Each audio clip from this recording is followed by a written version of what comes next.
Hey everyone, welcome to another exciting episode of the Scratch the Track podcast presented by the Dude and Grim Show and co-produced by Mr. IVEST. I'm the Dude. And I am Grim. And today, we're talking about some what-if scenarios. And the classic, What if you were on a desert island and all you had was X. In our case, what if all you had was room for 5 of your favorite albums, favorite discs, favorite 5 discs. albums. Yeah, it's an interesting interesting exercise. It's an interesting exercise. I like to think of it as an exercise because, you know, when I was starting to go through my collection and thinking of them, I was like, oh, well, obviously this one and obviously that one. You know, you always have your like classics. Yeah. But then I'm like, well, I don't want 2 of this. I don't want 2 of one band. Correct. You know, Things or start to get a little tricky. Or even sort of the mood and feel of an album, right? Like you, man, these kind of feel similar. You want a little variety and whatnot.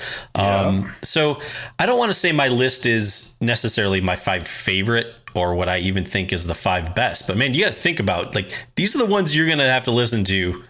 Like you're the Correct. only ones you're gonna have to choose from. That's it. Yeah, that's it. That's it. Obviously, you're gonna have a record player on the island. You know, clearly. That pretty much that's a given. That comes with it. Probably with a tube amp and just a really awesome setup because the plane you went down in or the boat you crashed on had a pretty sick audio setup, and that survived. Yeah, it survived the it's crash. More or less your ideal scenario.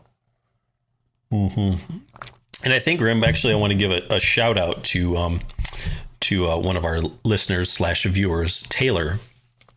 He's the one who commented on our Deja Vu episode by Crosby, Stills, Nash and Young, saying that this was actually on his desert island list. So okay, that got me thinking. I was like, well, that sounds like a fun game to play because what would be on my what would be on my list, and then I told 2 friends, and they told 2 friends, and so on and so on. And despite DMX's very good guidance, which there's many of, it says this is not a blanking game. This, in fact, is a game, and I'm ready to play. So what is your first? And I guess I'm thinking of them as sort of a rank order. I mean, not necessarily.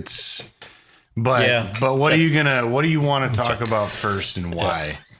So the first one, and we're also going to go through honorable mentions too, because there's some where you're just like, oh man, like after I got through the first, like I think 4, that 5th one was tough. So the first one I am going to go with is kind of a classic, and it is the Rolling Stones' Sticky Fingers. Now, for me, it was, I wanted the Stones to be represented. It was kind of between this and Exile. I could have gone with Exile because there's so much content there, but this has my favorite Rolling Stones song on it, which is Can't You Hear Me Knocking? And I was like, man, I kind of gotta go. You don't want to listen to that one. Yeah. Okay. Yeah. And so I went Sticky Fingers there. I could have gone Exile. That was my B selection. But yeah, Sticky Fingers starting off number 1. What do you got? Are we going to trade up back and forth here? Or? Yeah, for my number 5, I like a lot of different kinds of music, and one thing I would want is some island music. And I picked up this album a couple of years ago, and it was billed as quite possibly the greatest dub album that had ever been recorded. And that's called King Tubby's Meets Rockers Uptown. And I don't know, man, for dub, it would be hard to beat this one. And you could probably just put it on and put it on again. Flip it over and flip it. Is a single disc there? Yeah. 2 sides. It is. So you just rotate. Yep. And I thought about Marley or something, and I really like the early Marley, but it's hard to find anything of that's really condensed into an album. That early Marley collection would be a good one. That was a sort of toss up between this and that, but it's not really an album in proper. So fair. Very, very fair there. Yeah, I mean, I definitely get the the island music for sure. I could definitely go with some island music. I, however, went in my next selection complete opposite direction. And it's, again, I feel like most of my choices until you get to the last one are pretty obvious. But I'm going with OK Computer. Oh, what a butt dart. Yeah, I did the same thing. I thought you were going to go with Kid A. Yeah, I thought so too. But when I thought about it, there's just a little more. There's just a little more things here. Kid A is awesome, but it is sort of its own thing and in its own sort of direction and way. And so I picked this one. I mean, I would love to go with the OK Not OK version just because you got some bonus tracks. But if we just gotta go, yeah. Yeah, album, okay. So I didn't want to spoil that, but once you held it up, I figured out. Yeah, that's fine. Well, I thought about Kid A as well, but to me, I can put OK Computer on and listen to it over and over again and not get sick of it. And not that I get sick of Kid A, but that's much darker, much moodier than OK Computer. Much more introspective. Dude, to be honest, I actually really thought for this game, I actually ranked In Rainbows ahead of Kid A. When I was doing this game. I could, because it's something you can just put on more. It's it's a little more digestible, where I wouldn't get probably it's not as bleak. Let's just put it that way. It's not as bleak. So it's not as bleak. So does that mean it's my turn again? Yeah, I think it is. Okay. All right.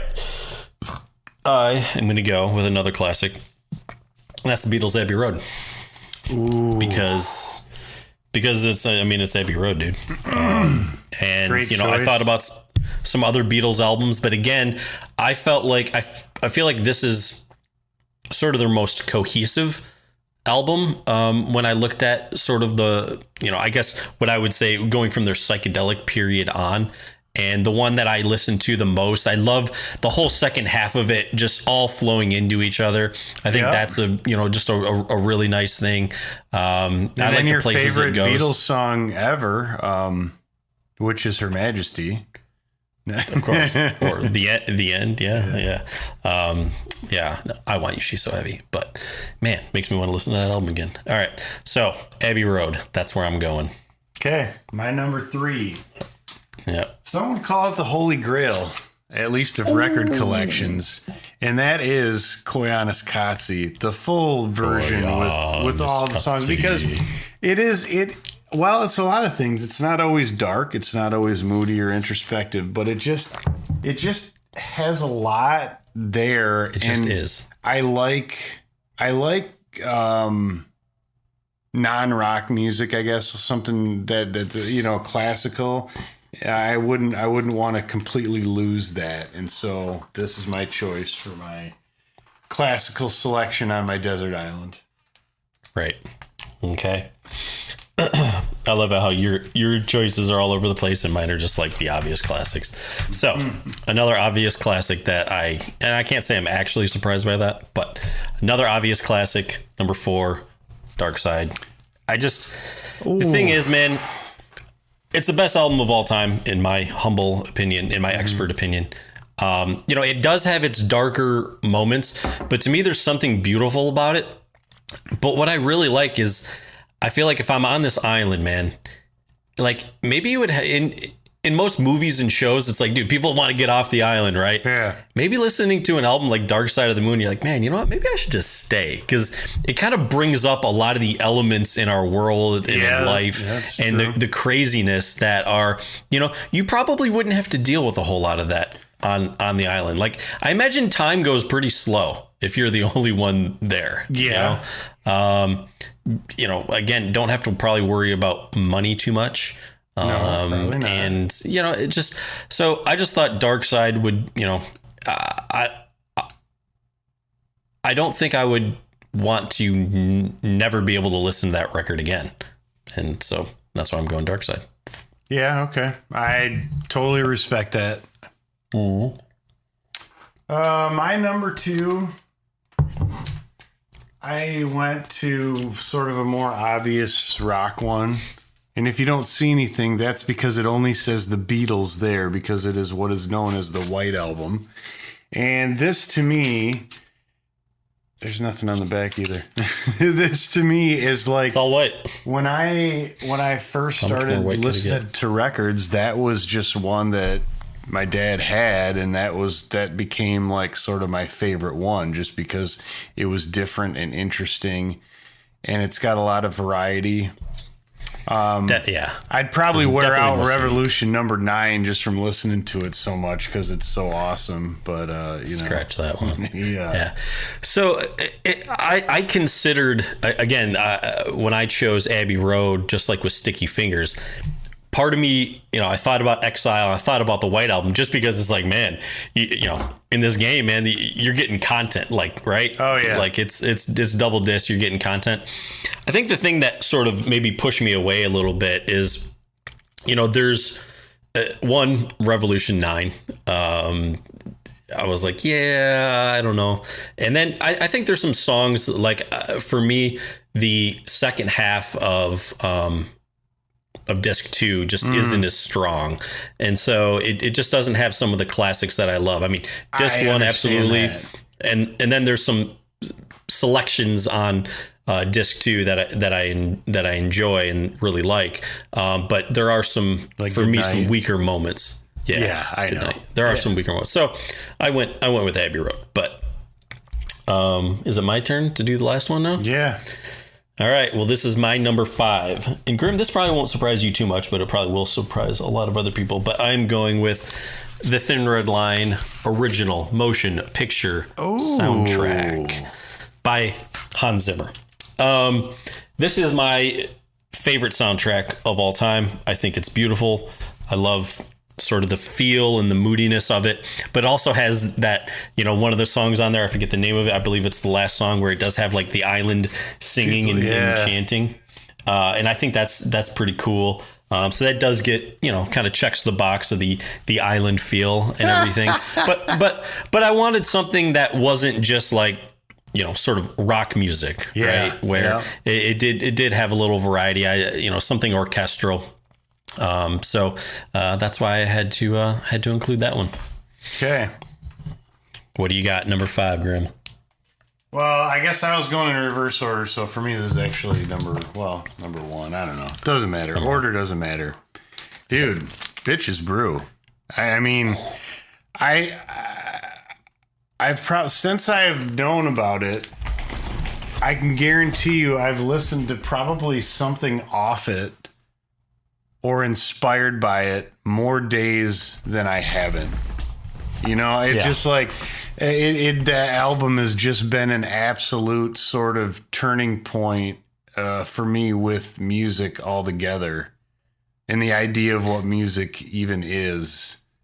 The areas, the spaces it can go. Yeah. No, really? That was Explore the space. Explore the space. Yeah, that was definitely one that I heavily considered as well.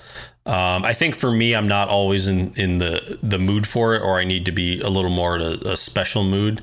For me, it just depends on what song you listen to.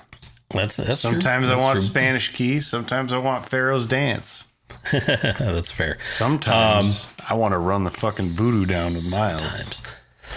So I want to talk about sort of some of my honorable mentions, and also some of the bands that I left off. Some of the obvious bands that are my favorites and albums that I love. I mean, dude, bands that didn't make it that have multiple albums that I probably could have chosen from. Dude, The Who, Led Zeppelin, STP. Like, those are 3 of my favorite bands. Now, but I didn't include Floyd. That would have been an obvious one for me. Dude, Dylan. Dylan would be a pretty obvious one for me too. Right. Yeah, I don't know about The Who, but the Stones. I mean, Exile I was wrestling with where to. Yeah. I would have liked to do 10 more, but we stuck with 5. We stuck with 5. Yeah. American Beauty. Dude, that's a great one. Yeah. Mm-hmm. I mean, trying to think, what do I have over my shoulder? Kaya, Flaming Lips, Yoshimi. Dude, one of both of our favorites that we did not include, and it starts off and has a little bit of an islandy feel, and that is California by Mr. Bungle. Yeah, I know. It's a tough one, man. If I couldn't put that on there if you only got 5, because it's a lot. It is. Yeah. It's a lot to take in. Dude, The Lonesome Crowded West. I mean, I love that album. It's a good length. That's what she's, and you know, there's like, it's like 70 minutes or something. Like it's solid, dude. I love Nine Inch Nails, The Fragile. You got to be in the mood a little bit, but dude, you want content. Like there's a lot of content there. There you go. Yeah. It was very difficult for me. Wish You Were Here. Yeah. Yeah. You know, but you know, that's also, Wish You Were Here, I was thinking more as a little more of a winter album, and I found them on an island. Like it's not necessarily winter. Summer all the time. Yeah. Unless you're in the South Sandwich Islands in Georgia near Antarctica. Down in Georgia. So what are your desert island discs give us, and why? Give us 5. Yeah, definitely give us 5. It's tough, man, because I know initially, you know, you were like, oh man, I can come up with this in 10 minutes. And then you got to 4 and you're kind of like, well, I only got 1 left. It's, you know, like, oh man. Rest of my life, perceivably. Yeah, that's it. The rest of your life. So, yeah, we definitely love to know what your guys' choices are. And, you know, what ones did you struggle with? And do you like our choices? Do you think we're crazy? Are mine probably too obvious for some of you? You know, and I'm not really interested in your opinion on my choices as much. I want to know what you would choose, because that's what's really interesting to me is what other people choose. Like, subscribe, and comment below. Maybe somebody is like, I can't live without Metallica's Master of Puppets. It could be. That's the one. Yeah, dude. So I mean, I had Nirvana's In Utero on my honorable mention, and I was like, "Oh, did you really?" It's a great one, but it's a tough one. Yeah, it is. So, yeah, it's not always in the mood. So, all right, but I think that pretty much wraps it up here on Desert Island on the Scratch the Track podcast presented by the Dude and Grim Show, co-produced by Mr. IVST. So, with that said, time to go. It's time to go. Scratch the Track is produced by the Dude and Grim. Additional music provided by Moore and the Tims. Copyright 2023. The Dude and Grim Show.